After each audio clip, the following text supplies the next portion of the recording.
وما كنا لنهتدي لولا أن هدانا الله لقد جاءت رسل ربنا بالحق الصلاة والسلام على النبي الأمي العربي القرشي المكي المدني البطحي الأبطحي التهامي الدافع جيشات الأباطيل والدامغ صولات الأزاليل مولن الحق بالحق أبي القاسم محمد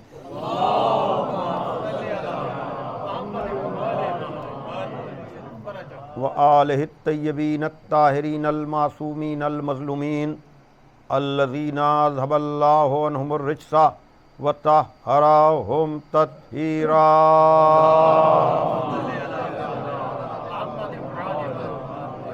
ولعنۃ اللہ علی اعدائہم اجمعین من الآن الی یوم الدین اما بعد فقد قال علی علیہ السلام انا اول الناس بالانبیاء اعلمهم بما جاؤوا به ثم تلا انا اول الناس بابراہیم علی الذین اتبعوه وهذا النبی والذین آمنوا صلوات بھیجئے محمد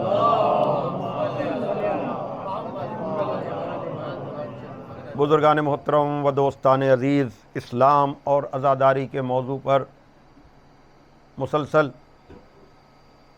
ایک سلسلہ گفتگو آپ حضرات کے سامنے جاری ہے۔ خداوند عالم بانی عشرہ جناب امجد صاحب اور ان کی فیملی، ان کی توفیقات میں اضافہ فرمائے، اور جن بزرگوں نے، خاص کر ان کی والدہ نے جس خلوص کے ساتھ اپنی حیات میں عزاداری کو فروغ دیا، عزاداری کے لیے منہمک رہیں، وہ سارے لوگ، ان کے والدین اور یہاں بیٹھے ہوئے مومنین کے مرحومین، خداوند عالم ان کی مغفرت فرمائے، ان کے درجات کو عالی فرمائے، اور یہ سلسلہ مسلسل جاری اور ساری رہے۔ خداوند عالم حاضرین، بالخصوص جن لوگوں نے بھی جس کے لیے بھی دعا کے لیے کہا ہے، کل ایک مرد مومن کا ایکسیڈنٹ ملتان میں ہوا، وہ بھی سخت علیل ہیں، ہاسپٹلائز ہیں، وہ اور دیگر جو بھی مریض ہیں، اس ذکر کے طفیل میں بالخصوص آج اگر ذکر ہوا کہ 8ویں مجلس ہے، اور یہ تاریخ یا عشرے کے اعتبار سے 8ویں مجلس سرکار باب الحوائج حضرت ابو الفضل عباس علیہ الصلاۃ والسلام، تو وہ جس کے لیے ہم استغاثہ کرتے ہیں، جس سے کہ یا کاشف الکرب عن وجہ الحسین اکشف کربی بحق اخیک الحسین، اے باب الحوائج، اے اپنے بھائی سے کرب کو دور کرنے والے، تجھ کو تیرے بھائی کا واسطہ ہم سب کے کرب کو دور کر دے، آنے والوں کی دلی مرادیں پوری ہوں، حاضرین مجلس، بانیان مجلس کی دلی مرادیں پوری ہوں، ہمارا ایمان کامل ہو، اور ہمیں عملی طور پر سیرت محمد وآل محمد علیہ الصلاۃ والسلام پر چلنے کی توفیق ہو۔ گفتگو کے لیے مسلسل جن الفاظ کو ذریعہ بنایا جا رہا ہے، وہ الفاظ نہج البلاغہ کی زینت ہیں۔ بار بار میں یہی کہتا ہوں کہ نہج البلاغہ کبھی کبھی پڑھی جانے والی کتاب نہیں ہے۔ تبرکن اور تیمنن میں امیر کائنات کی تقریروں اور تحریروں کو آپ حضرات کے سامنے پیش کرتا رہتا ہوں، جہاں کلمات حکمت میں سے یہ کلمہ جس میں ارشاد ہو رہا ہے مولا کائنات کا کہ انبیاء سے زیادہ قریب وہ لوگ ہیں جو ان کی لائی ہوئی باتوں کا زیادہ علم رکھتے ہیں، اور پھر آپ نے جناب ابراہیم کے سلسلے میں جو قرآن مجید کی آیت ہے کہ ابراہیم سے زیادہ قریب وہ لوگ ہیں جو ان کا اتباع کریں، اور یہ نبی اور صاحبان ایمان۔ تو اسلام کے حوالے سے مسلسل آپ حضرات کے سامنے توحید، عدل اور پھر انبیاء کا ذکر مسلسل ہوتا رہا۔ کچھ مسائل ایسے آ پڑے کہ جس سے شیعہ نے حیدر کرار کے دلوں میں تشویش پیدا کی گئی. جاننے والے جانتے ہیں، کسی کا نام لینے کی یا کسی کا دفاع کرنے کی ضرورت نہیں.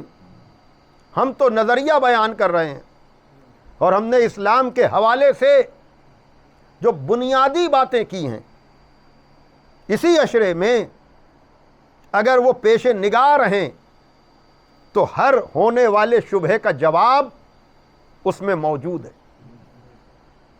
اور وہ یہ کہ دیکھیے، عقیدے کی جو منزل ہوتی ہے وہ برسوں میں، اس لیے کہ دل میں بات راسخ آسانی سے نہیں ہوتی، لیکن کچھ مسلمات ہوتے ہیں، کچھ طے شدہ چیزیں ہوتی ہیں. ابھی آپ متوجہ ہو جائیں گے. عرض کیا ہے میں نے، خدا کا شکر ہے کہ میں عقائد کی وہ بنیادی باتیں اس اشرے میں عرض کر رہا ہوں اور مسلسل عرض کرتا رہتا ہوں. اگر مجمع گواہی دے تو میں نے جب خدا کے واحد و یکتا ہونے پر بات کی تھی تو یہ کہا تھا کہ دلیل عقلی دلیل نقلی پر مقدم ہوگی، اور نقلی کی وضاحت یعنی ریٹرن میں جو چیز ہوتی ہے، یہی کبھی کبھی لفظوں کا بھی اشتراک جو ہے ہمارے یہاں، نقلی جو ہے وہ اچھے معنی میں استعمال تو بھائی ایک صلوات بھیجیے محمد والے محمد پر.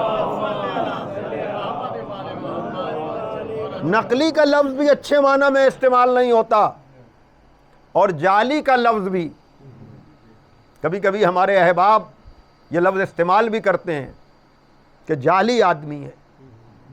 ایک صلوات بھیجیے آپ ذرا محمد والے. لیکن عجیب بات ہے کہ شریعت میں جا کر نقلی لفظ بھی معتبر ہو جاتا ہے، جعلی لفظ بھی معتبر ہو جاتا ہے. میں کیا کہہ رہا ہوں؟ اس لیے کہ جعل کے معنی ہیں بنانے کے، نقل کے معنی ہے ریٹرن. کسی چیز کی نقل آپ حاصل کرتے ہیں، جو لوگ پرانے دستاویزات کے حوالے سے باتیں کرتے ہیں انہیں پتا ہے کہ دستاویز کو نقل کیا جاتا ہے، یعنی ریٹرن اور لکھی ہوئی دلیلوں کو نقلی کہا جاتا ہے. نقلی اس معنی میں نہیں، صحیح معنی میں نقلی جو ہے وہ جو چیز نقل کی جائے یعنی لکھی جائے وہ دلیل نقلی کہلاتی ہے. یعنی قرآن و حدیث جہاں ورڈنگ ہو، معصوم کا قول ہو. اور لفظ جعل کے لیے ممکن ہے کوئی کہے کہ یہ لفظ جعلی کو آپ نے معتبر بنا دیا، تو بار بار قرآن مجید میں جیم عین لام، دیکھیے املا بھی ہو گیا. ایک صلوات بھیجیے محمد والے محمد پر. ایک اور صلوات بھیجیے محمد والے محمد پر. اس لیے کہ اب جب رومن میں لکھ کر کے آپ عربی اور اردو پڑھیں گے تو جعل کے لیے جیم الف لام بھی، جعل نیٹ کے معنی میں، اور جیم عین لام بھی، تو دونوں کا املا الگ الگ ہے. کل گفتگو ہو رہی تھی میر انیس صلی اللہ مقامہ کے ان مصروں پر کہ ادبار کا خطرہ حشم و جاہ میں ہے. تو بات ہو رہی تھی کہ ادبار کا املا بھی، تو میں نے کہا علامہ رشید ترابی مرحوم نے بھی جب اس مصرے کو پڑھا تو انہوں نے ساتھ میں املا بھی کر دیا. اس لیے کہ مجلسیں تحیر پیدا کرنے کے لیے نہیں ہیں، اطمینان پیدا کرنے کے لیے ہیں. ایک صلوات دیجئے محمد والے محمد پر. تو اب آپ بھی متوجہ ہو جائیں گے، بے شک لفظ جعل ہماری نسبت سے اچھا نہیں ہے، اس لیے کہ یہ کام بندوں کے اختیار کا ہے ہی نہیں. جعل کے معنی ہیں بنانے کے، اور اس قبیلے کا لفظ قرآن مجید میں بار بار استعمال ہوا ہے. جناب آدم کے لیے بھی استعمال ہوا، جناب ابراہیم کے لیے بھی استعمال ہوا. لیکن مجھے تو جناب ابراہیم والے لفظ سے کام لینا ہے اگر جناب آدم کے لیے انی جاعل فی الارض خلیفہ ہے تو جناب ابراہیم کے لیے انی جاعل کا، توجہ فرمائیے گا، دیکھیے وہی لفظ جال ہے، جال کے معنی بنانے کے ہیں۔ یہ نقلی اور جعلی نوٹ کہا کیوں جاتا ہے؟ اس لیے کہ اتھارٹی بنائے تو اس کا اعتبار ہوتا ہے، ان اتھرائز بنائے تو وہی نقلی اور جعلی ہو جاتا ہے۔ صلوات بھیجے محمد وآل محمد پر، ایک اور صلوات بھیجے محمد وآل محمد پر۔ تو جال کا اختیار، بنانے کا اختیار، خاص کر ہادی کے لیے وہ کہتا ہے کہ ہدایت کا اختیار ہمارا ہے۔ جب ہدایت کا اختیار اس کا ہے تو جال یعنی بنانے کا اختیار بھی نبی بھی وہی بناتا ہے، امام بھی وہی بناتا ہے۔ جناب آدم کی بات آئی تو اس نے کہا میں بنا رہا ہوں، میں زمین پر خلیفہ قرار دے رہا ہوں۔ جب جناب ابراہیم کی بات ہوئی تو کیا کہا؟ ہم ابراہیم تم کو لوگوں کا امام بنا رہے ہیں۔ تو اگر اللہ کی طرف سے جال کی نسبت ہو تو ملاوٹ نہیں ہے، توجہ فرمائیے گا۔ اسی لیے ہم سے جب لوگ یہ کہتے ہیں کہ آپ کے دین کی اساس کیا ہے، آپ کے دین کی بنیاد کیا ہے، اور جب ہم پر ہمارے مختلف اجزاء پر بدعتی ہونے کا الزام لگتا ہے، یہ کہہ کر کہ یہ چیز تو نبی کے دور میں نہیں تھی، یہ چیز تو آپ نے بنا لی، وہی نسبت ہے کہ اگر نبی کام کریں تو سنت، اور جو نبی کے دور میں نہ ہو اور بنام دین امت کرے وہ بدعت۔ توجہ فرمائیے گا، کہنے کا مطلب یہ ہے کہ نسبتوں کی وجہ سے اعتبار ہوتا ہے۔ ایک کام خدا کرے، جال کرے تو وہ چونکہ اتھارٹی ہے، اس کو اختیار ہے بنانے کا۔ اسی طرح سے سنت وہی چیز بنے گی جو نبی نے کی ہو یا معصوم نے کی ہو یا اس کے لیے کہا ہو یا کیا جا رہا ہو تو معصوم خاموش رہے۔ اسی لیے ہمارے یہاں سنت کا دائرہ بڑھا ہوا ہے۔ ذرا سا سطح عمومی سے میں گفتگو کو بلند کرنا چاہ رہا ہوں آپ کی سماعتوں پر بھروسہ کر کے۔ اسی لیے لفظ سنت کی جو ڈیفینیشن ہے وہ خالی عمل نہیں ہے، بلکہ کہا جاتا ہے قول معصوم، فعل معصوم، تقریر معصوم۔ ہمارے یہاں دائرہ معصوم کا ہے۔ امت مسلمہ کہتی ہے رسول کا قول، رسول کا فعل، رسول کی تقریر۔ یہاں تقریر بمانے گفتگو کے نہیں ہیں۔ پھر وہی بات کہ بہت سی لفظیں ہمارے یہاں آتے آتے ان کے معنی اور ہو جاتے ہیں۔ تقریب مطلب کے لیے اگر میں کہہ دوں کہ لفظ غریب اردو میں فقیر کے معنی میں ہے، عربی میں مسافر کے معنی میں ہے۔ صلوات بھیجے محمد والے محمد پر۔ لفظ ایک ہے لیکن جب ہمارے یہاں استعمال ہوتا ہے فلاں صاحب غریب ہیں تو ہم مسافر نہیں سمجھتے، ہم فقیر کے معنی میں لیتے ہیں، نادار کے معنی میں۔ لیکن جب آپ 8ویں امام کو سلام کرتے ہوئے کہتے ہیں السلام علیکم یا غریب الغربا، تو اس کا مطلب یہ ہوتا ہے کہ مسافروں کے مسافر آپ پر سلام ہو۔ یہ کیوں کہا جاتا ہے؟ اس لیے کہ اور سارے اماموں کے روضے اور قبریں عرب میں ہیں، یہ 11 میں ایک ہی امام ہے جس کا روضہ عرب میں نہیں ہے بلکہ عجم میں ہے، اس لیے اس کو غریب الغربا کہا جاتا ہے۔ تو بہرحال میں نے بڑا وقت آپ کا لیا، ہم پر الزام لگتا ہے کہ یہ کام نبی کے دور میں نہیں ہوا اور آپ کر رہے ہیں۔ تو پہلی بات تو یہ ہے کہ ہمارا سنت کا دائرہ آپ کی طرح سے محدود نہیں ہے۔ آپ کے لیے سنت وہی چیز ہے جو دور نبی میں ہوئی۔ ہمارے ہاں معاملہ کانسیپٹ کلیئر ہے، میں عرض کر چکا، چونکہ علی دشمنی میں آپ نے پہلے ہی کہہ دیا کہ نبی کے علاوہ کوئی معصوم ہو نہیں سکتا۔ مشن میں عرض کر چکا ہوں، میں شاید ایصال ثواب کی مجلس میں میں یہ بات کر رہا تھا کہ عزیزان محترم یاد رکھیے گا، یہ علامہ ہلی کی دلیل ہے کہ بہت سی آیتیں مطالبہ کر رہی ہیں کہ اس کا مصداق غیر معصوم ہو ہی نہیں سکتا۔ مثلاً آیہ تطہیر پکار کر کہہ رہی ہے کہ اس کا مصداق وہ نہیں ہو سکتا جس تک رجس گیا ہو، چاہے کفر کا، چاہے شرک کا، چاہے گناہان صغیرہ اور کبیرہ کا۔ آیہ مباہلہ پکار کر کہہ رہی ہے ایسے سچے جا سکتے ہیں جنہوں نے جھوٹ نہ بولا ہو۔ توجہ فرمائیے گا، آیہ اولی الامر پکار کر کہہ رہی ہے کہ اولی الامر کا اسٹینڈرڈ وہی ہوگا جو رسول کا معیار ہوگا، اس لیے کہ اطیعوا کے ذیل میں رسول بھی ہے، اولی الامر بھی ہے۔ تو ہمارا سنت کا دائرہ اس نسبت سے بڑھ جاتا ہے۔ چلیے میں بات کو مختصر کروں، یہی آپ کہہ رہے ہیں نا کہ جو دور نبی میں ہو وہ سنت، اور جو نبی کے بعد ہو بنام دین وہ بدعت۔ تو جزیات پر کہاں تک بات کرو گے؟ آؤ بنیاد پر بات کر لیں۔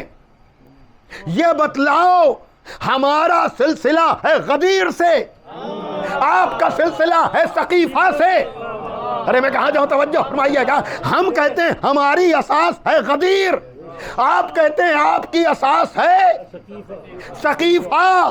تو یہ طے کرو کہ غدیر دور نبی میں ہے یا ثقیفہ۔ ماشاءاللہ، ایک اور صلوات دیجئے محمد والے محمد تک۔ بھائی یہی آپ کہہ رہے ہیں نا کہ جو چیز نبی کے دور میں ہوئی وہی سنت ہو سکتی ہے۔ سنت بمانے روش ہے، یہاں سنت بمانے واجب کے مقابلے والا نہ لیجئے گا۔ صلوات دیجئے محمد والے محمد پر۔ ہاں کبھی کبھی جو ہے وہ خلط مبحث بھی ہو جاتا ہے، نہ خلط مبحث اچھا ہے اور نہ خبط مذہب اچھا ہے۔ نہ خبط مذہب ہونا چاہیے نہ خلط مذہب ہونا چاہیے۔ تیرے سوا سب کافر، آخر اس کا مطلب کیا؟ تیرے سوا سب کافر، آخر اس کا مطلب کیا؟ سر پھرا دے انسان کا، ایسا خبط مذہب کیا؟ صلوات پڑھیں نا محمد والے محمد پر۔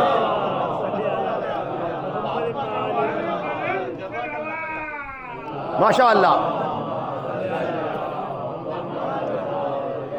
تیرے سوا سب کافر، آخر یگانہ چنگیزی، آخر اس کا مطلب کیا؟ تیرے سوا سب کافر، آخر اس کا مطلب کیا؟ تو ایسا نہیں ہونا چاہیے کہ اپنے علاوہ کسی کو کوئی مومنی نہ سمجھے، خود سوا بن جائے اور اگلے کو پونا سمجھے۔ ایک صلوات دیجئے محمد والے محمد پر۔ بھئی بآواز بلند نعرہ صلوات بھیجئے۔ تو غدیر نبی کے دور میں، ثقیفہ نبی کے بعد۔ توجہ فرما رہے ہیں، ہمارے خطیب الامام طاہر جرولی مرحوم وکیل آدمی تھے، کیا کہنا ان کی خطابت کا، کیا کہنا ان کے استدلال کا۔ جب گھبرا کر یزید کے وکیل خطیب اکبر مرزا اطہر مرحوم کہا کرتے تھے کہ یہ بے پیسے کوڑی کے وکیل بڑی وکالت کرتے ہیں یزید کی۔ بھائی توجہ فرمائیے گا، مختلف کورٹ سے ہارتے ہوئے، لوور کورٹ میں بھی ہارے، ہائی کورٹ میں بھی ہارے، سپریم کورٹ میں بھی ہارے، لیکن ابھی بھی ہار نہیں مانتے۔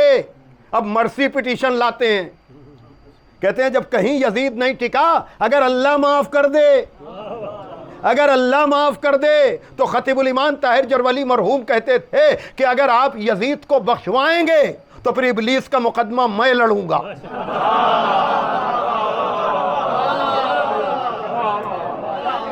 بھائی صلوات دیجئے محمد والے محمد پر۔ بھائی اگر یزید معاف کر دیا جائے گا، یزید کی اگر بخشش ہو سکتی ہے تو پھر ابلیس کے لیے کیا؟ آپ یہی بات ہے کہ یزید کی نسلیں ہیں تو انہیں کچھ نہ کہو، ابلیس کا کوئی نہیں ہے۔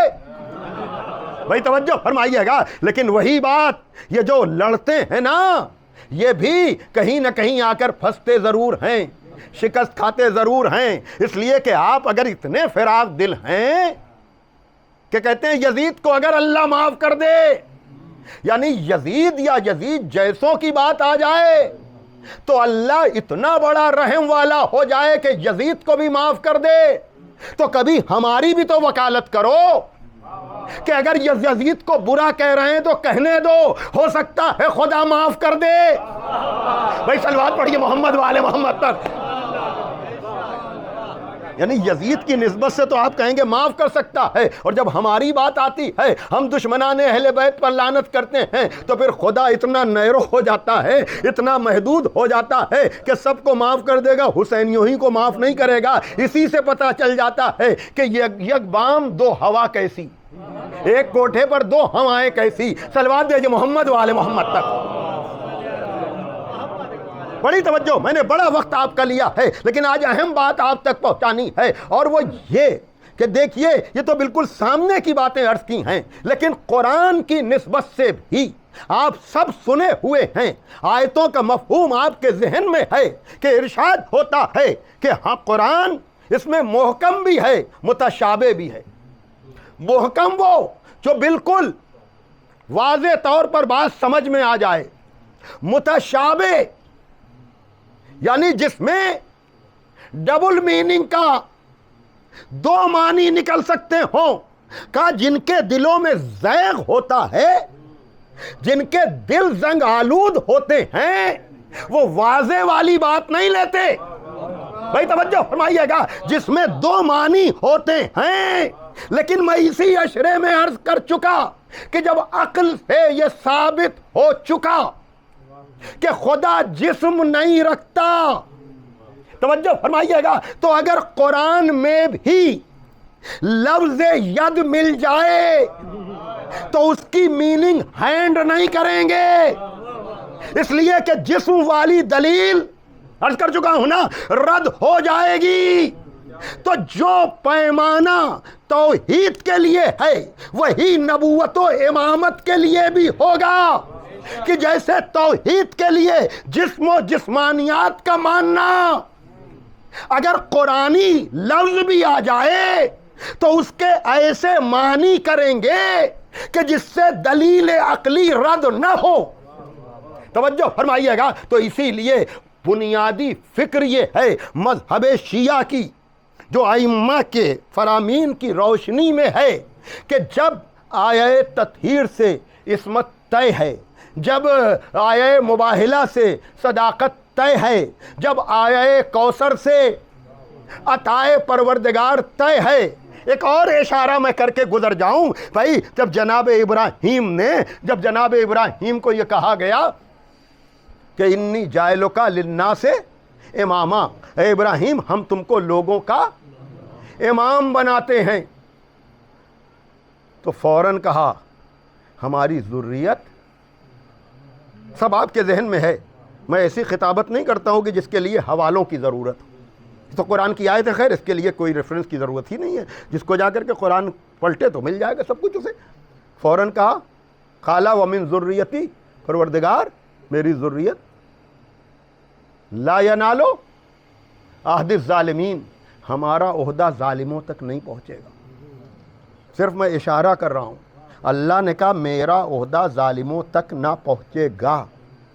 اب اگر کوئی نبی بھی اقرار ظلم بھی کرے، میں صرف اشارہ کر رہا ہوں، توجہ فرمائیے گا، انی کنتو من الظالمین بھی اگر کہے تو یہاں ظالمین اس معنی میں نہیں ہوگا۔ بھائی توجہ فرمائیے گا، ورنہ عہدہ الہی مل کیسے رہا ہے؟ دیکھ رہے ہیں نا، میں یہ اشارے کر رہا ہوں، اس لیے کر رہا ہوں تاکہ بعض ذہنوں میں اترتی چلی جائے کہ جب یہ طے پا گیا کہ جو اولی الامر ہوتا ہے، اولی الامر من جانب اللہ ہوتا ہے، اس کا ارادہ کبھی بھی خدا کے ارادے سے نہیں ٹکراتا، تو اگر قرآن کی آیت بھی آئے تو اس کی تعویل کی جائے گی، دلیل عقلی کو رد نہیں کیا جائے گا۔ تو جب قرآن کی آیت تک کی تعویل کی جائے گی تو روایتوں کی تو بات ہی کیا ہے؟ توجہ فرمائیے گا، روایتوں کی تو بات ہی کیا ہے؟ جو بھی روایت قرآن کے محکم حکم سے ٹکرا رہی ہو اسے رد کیا جائے گا، حوالوں کے چکر میں قوم کو الجھایا نہ جائے گا۔ صلوات بھیجے محمد وآل محمد پر۔ ایک اور صلوات پڑھتے ہیں آپ ذرا محمد وآل محمد پر۔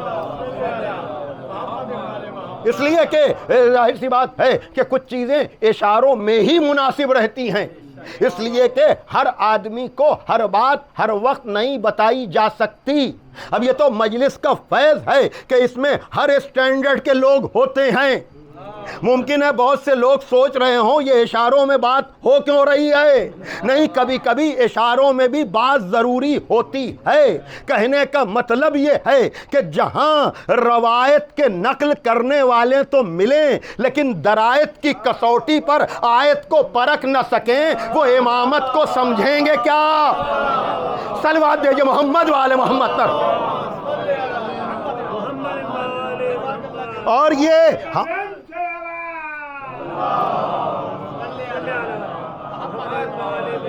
یہ مسئلہ جو لوگ پرانی تاریخ سے واقف ہیں وہ جانتے ہیں کہ عصمت معصوم کا مسئلہ ہمارے یہاں کانسیپٹ کلیئر ہے کہ جو بھی روایت عصمت کے نظریے سے ٹکرائے ہم ہمیشہ بغیر سوچے ہوئے اسے رد کرتے ہیں۔ اس لیے کہ یاد رکھیے گا روایت پر عصمت و امامت کو قربان نہیں کیا جائے گا۔ صلوات پڑھیں محمد وآل محمد پر۔ ایک اور صلوات پڑھتے ہیں آپ۔ اب میں ذرا سا یہ باتیں جو ہیں درسن ہونے والی ہیں، ایز اے کلاس، یعنی اسٹیپ بائی اسٹیپ جب ساری چیزوں کو بتایا جائے تب آدمی بات کو سمجھ سکتا ہے۔ لیکن پھر بھی میں ہمیشہ کوشش کرتا ہوں، میں نے آج بہت سی مثالیں دی ہیں، لیکن یاد رکھیے گا اب جو میں بات کہنے جا رہا ہوں اگر غور و فکر کرنے کا طریقہ اور سلیقہ نہیں ہے تو ہمیشہ آدمی ملتی جلتی روایتوں میں الجھ جائے گا۔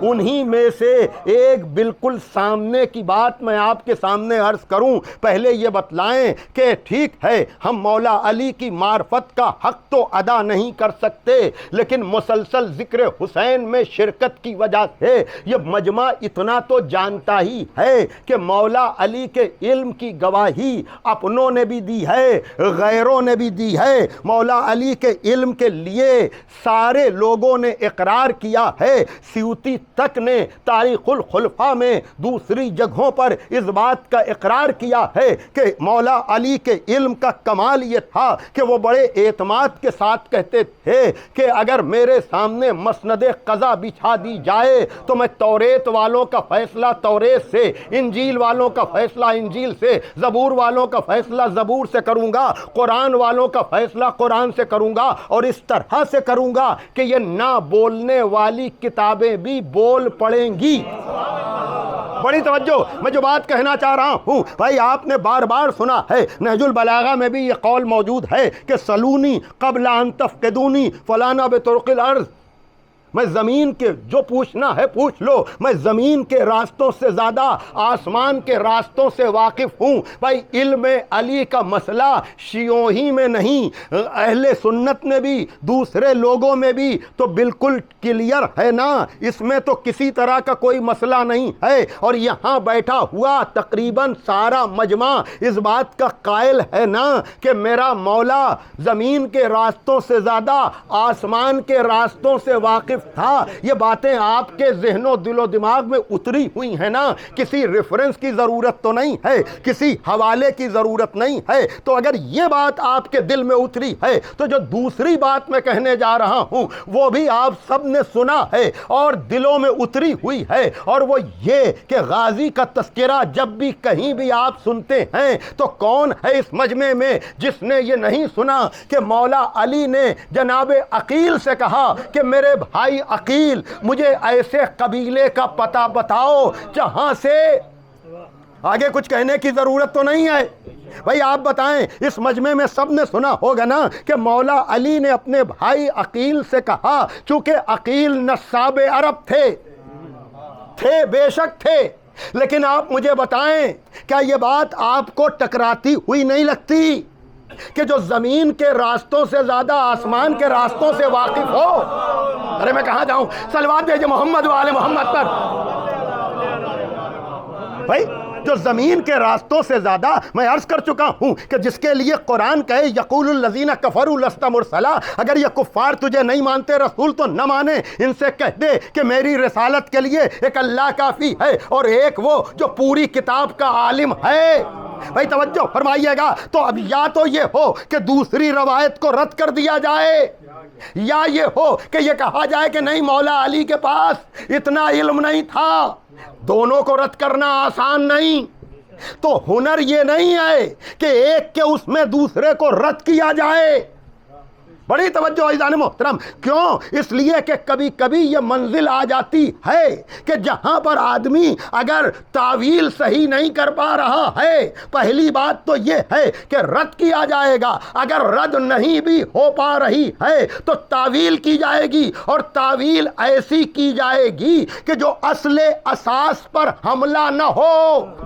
بھائی توجہ فرمائیے گا، اس لیے کوئی تو یہ کہہ سکتا ہے، اس لیے کہ خطیب اکبر کا میں بار بار حوالہ دیتا ہوں، اور جناب ابراہیم کا ذکر عزاداری کے لیے بڑا ممد و معاون بھی ثابت ہوتا ہے۔ یقیناً لوگ یہ کہتے ہیں کہ یہ بتلائیے کہ آپ کے مولا کو، مولا حسین کو کیا پتا تھا کہ کربلا میں شہادت ہو جائے گی؟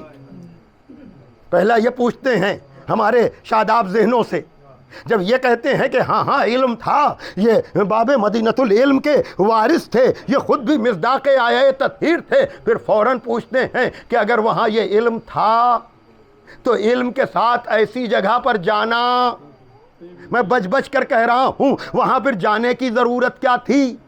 گویا کہ پھر آپ نے جان بوجھ کر جا کر کے جان دے دی۔ تو خطیب اکبر مرحوم عجب جملہ کہا کرتے تھے، کہا الجھیے گا نہیں ان دو سوالوں سے، کسی بات کا بھی انکار نہ کیجئے گا، نہ علم کا انکار کیجئے گا، نہ شہادت کا انکار کیجئے گا، اس لیے کہ معاملہ پہلے ہو چکا ہے۔ ہم سے بعد میں پوچھئے گا کہ علم کے ساتھ قربان گاہ میں جا رہے تھے یا عدم علم کے ساتھ جا رہے تھے؟ پہلے آپ بتائیے کہ ابراہیم اسماعیل کو جو ذبح کرنے کے لیے لے جا رہے تھے وہ علم کے ساتھ جا رہے تھے کہ جہالت کے ساتھ جا رہے تھے؟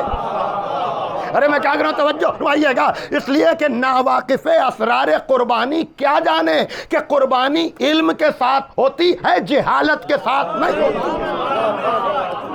صلوات بھیجے محمد۔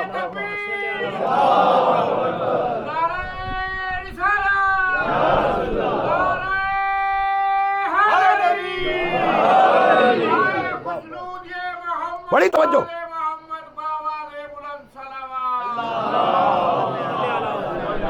تو آئیے میں پھر واپس لاؤں۔ بے شک مولا علی نے جناب عقیل سے کہا کہ ایسے قبیلے کا پتہ بتاؤ، لیکن یہ اس لیے نہیں کہ علی کو علم نہیں تھا، اس لیے کہ جس کی تلوار نسلوں کو پہچانتی ہو، توجہ فرمائیے گا، جس کی تلوار نسلوں کو دیکھ کر چلتی ہو، کیا اسے عرب کے شجروں کا، عرب کے قبیلوں کا پتہ نہیں ہوگا؟ نہیں، یہ تہذیب آل محمد ہے۔ یہ عقیل سے پوچھ نہیں رہے ہیں، بلکہ عقیل کو متوجہ کر رہے ہیں کہ بھائی مجھے بھی فکر کربلا ہے، آپ بھی کربلا کی فکر کیجئے۔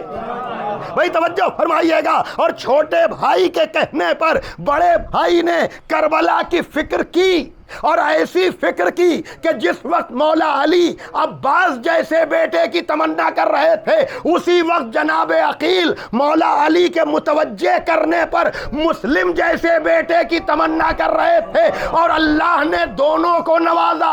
ایک کے گھر میں عباس آ گئے، ایک کے گھر میں مسلم آ گئے، ایک علمدار کربلا بن گیا اور ایک سفیر کربلا بن گیا۔ ماشاءاللہ، بابا سے بلند نعرہ صلوات پڑھ دی۔ آج مقدمہ ہے، کل اگر تشریف لائیں گے تو بات کل مکمل ہوگی۔ گزشتہ تقریروں میں نے یہ بات عرض کی ہے، اور وہ یہ، آج بھی میں وہ تقریر سن رہا تھا، یہی کی تقریر تھی اسی سال کی، کہ جہاں جناب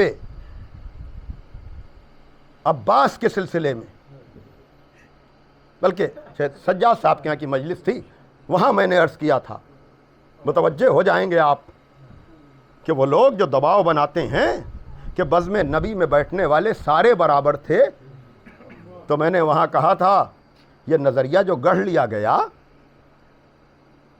کہ بزم نبی میں بیٹھنے والے سارے برابر، تو جہاں یعقوب کے، جناب یعقوب کے سارے بیٹے برابر نہ ہو، میں کیا کر رہا ہوں توجہ فرمائیے گا بھائی، یہاں تو میں نے عرض کیا تھا کہ ان لوگوں کے تو ہمیں شجروں کا بھی پتہ نہیں ہے کہ بزم نبی میں کون کہاں سے آ کر شامل ہو گیا۔ وہاں جناب یعقوب کے صلب سے پیدا ہونے والے جب سارے بیٹے ایک جیسے نہیں ہیں تو بزم نبی میں بیٹھنے والے سارے صحابی ایک جیسے کیسے ہوں گے؟ توجہ فرمائیے گا، لیکن برابری کا تصور نہ ہو، اس لیے کہ یعقوب کے بیٹوں نے، یوسف، جناب یوسف کے بھائیوں نے اگر اپنے کو یوسف جیسا سمجھا تو ذلیل ہو گئے، لیکن برادران حسین نے اپنے کو حسین کا غلام سمجھا تو عزیز ہو گئے۔ بڑی توجہ، میں یہ بات استدلال کے حوالے سے کر رہا ہوں کہ وہ نادانی، وہ جہالت، اساس کو نہ سمجھنا، بنیاد کو نہ سمجھنا، خالی لفظوں کی بنیاد پر روایتوں کے حوالے دے دینا، یہ کوئی ہنر نہیں ہوتا ہے، یہ کوئی کمال نہیں ہوتا ہے۔ اس لیے کہ میں جملہ کہہ رہا ہوں، یقیناً بات پہنچ جائے گی اور آپ تڑپ بھی جائیں گے، اور وہ یہ بار بار میں کہتا ہوں، لیکن مجھے اتنا پر اثر یہ جملہ خود لگتا ہے، میں خود کانپ جاتا ہوں، لیکن واقعاً غازی ابو الفضل، متوجہ ہو جائیں گے آپ، مجھے آپ بتائیں، بزرگوں سے دعائیں چاہتا ہوں، اور وہ یہ کہ اگر جناب ام البنین اپنے بیٹوں سے یہ کہتی کہ تم بھی علی کے بیٹے ہو اور حسین بھی علی کے بیٹے ہیں، تو کیا بات غلط ہوتی؟ سوچ کر کہیے گا۔ اگر جناب ام البنین اپنے بیٹوں سے، جناب عباس، برادران عباس، ان سے کہتی کہ تم بھی علی کے بیٹے ہو اور حسین بھی علی کے بیٹے ہیں، تو کیا بات غلط ہوتی؟ بات غلط نہ ہوتی، تربیت صحیح نہ ہوتی۔ اللہ اکبر۔ اس لیے ماں نے یہ نہیں کہا کہ تم بھی علی کے بیٹے ہو، حسنین بھی علی کے بیٹے ہیں، بلکہ کہا تو یہ کہا، ارے وہ زہرا کے بیٹے ہیں، تم میرے بیٹے ہو۔ دیکھا آپ نے، ذرا سے لفظوں کی ترتیب نے بات کہاں سے کہاں پہنچا دی۔ گزشتہ سال ان مصائب کے جملوں کو فرمائش پر کئی دفعہ مجھ سے پڑھوایا گیا، تو بہرحال سال بھر کا وقفہ بہت ہوتا ہے، اور وہ یہ، ہاں عزادارو، اگر ام البنین نے یہ کہا کہ جس کے لیے اگر میں یہ بند پڑھ دوں، اس سال شاید میں نے نہیں پڑھا، کہ جب یہ قافلہ چل رہا تھا نا مدینے سے، تو بار بار مولا حسین قبر حسین پر گئے ہیں۔ ایک دفعہ کے جانے کو میر انیس آل اللہ مقامہ نے عجب طرح سے کہا کہ جب مولا حسین نانا کی قبر پر گئے تو آواز آئی، کئی دن سے تیری مادر کو نہیں قبر میں چین، آئی تھی پاس میرے رات کو کرتے ہوئے بین، صبح کو اپنا وطن چھوڑ کے جاتا ہے حسین، گھر میرا لٹتا ہے فریاد رسول الثقلین، کہنے آئی ہوں کہ منہ قبر سے موڑوں گی میں، اپنے بچے کو اکیلا تو نہ چھوڑوں گی میں، اپنے بچے کو اکیلا تو نہ چھوڑوں گی میں۔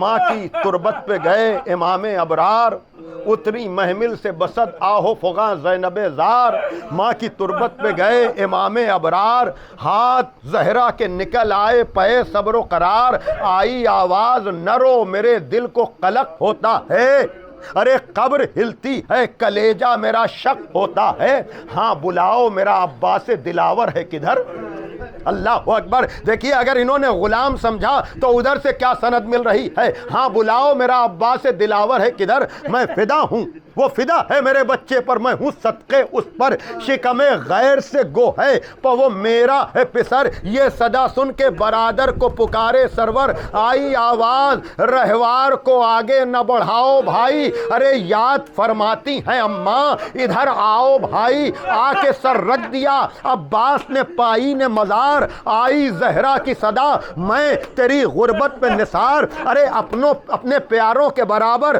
میں تجھے کرتی ہوں پیار, دھیان بھائی کی حفاظت کا رہے. اے دلدار کوئی غربت میں اسے مار نہ ڈالے بیٹا, ارے میرا شبیر ہے اب تیرے حوالے بیٹا. علامہ رشید ترابی مرحوم کہتے ہیں جب زمانے کے امام کی سواری تیار ہو چکی, غازی بھی گھوڑے پر سوار ہونا چاہ رہے تھے کہ ایک مرتبہ بیت الشرف سے کنیز نکل کر آئی, جناب عباس کے پاس آ کر کہنے لگی آپ کو آپ کی ماں بلا رہی ہیں, آپ کو آپ کی ماں بلا رہی ہیں. عزادارو گھٹ گھٹ کر نہ رہو, اس لیے کہ غازی کا تذکرہ ہے. خدا تمہاری دلی مرادوں کو پورا کرے, آپ پر اپنی رحمتیں برکتیں نازل کرے. جس کی جو بھی دلی تمنا ہے باب الحوائج کے ذکر کے صدقے میں ان سب کی دلی مرادیں پوری ہوں. ہاں عزادارو دیکھیے اب جا کر کے کہا آپ کو آپ کی ماں بلا رہی ہیں. گھوڑے سے کود پڑے, دوڑے ہوئے ماں کی خدمت میں گئے. کہا اماں کیا بات ہے. کہا میرے لال میرا پورا بھرا گھر جا رہا ہے, میرے سارے بچے جا رہے ہیں. اے عباس میں تمہیں روکوں گی نہیں, لیکن دیکھو میں نے ساری زندگی زہرا کی کنیزی کی ہے. دیکھو کہیں ایسا نہ ہو کہ تم اور تمہارے بھائی تو بچ جائیں لیکن میرا آقا قربان ہو جائے. ہاں عزادارو یہ ماں کی تربیت تھی کہ جس نتیجے میں جناب عباس جب تک زندہ رہے کس میں ہمت تھی جو حسین کی طرف میلی آنکھ سے دیکھتا. شہادت تو نہ پڑھ پاؤں گا لیکن آپ جائیں کربلا جائیں, بار بار جائیں. میں نے بھی جا کر دیکھا ہے جب اطراف کی زیارتوں کے لیے آپ جائیں گے نا, روایتوں میں تو ذکر ہے, مرثیوں میں بھی ہے, لیکن ایک مقام بھی موجود ہے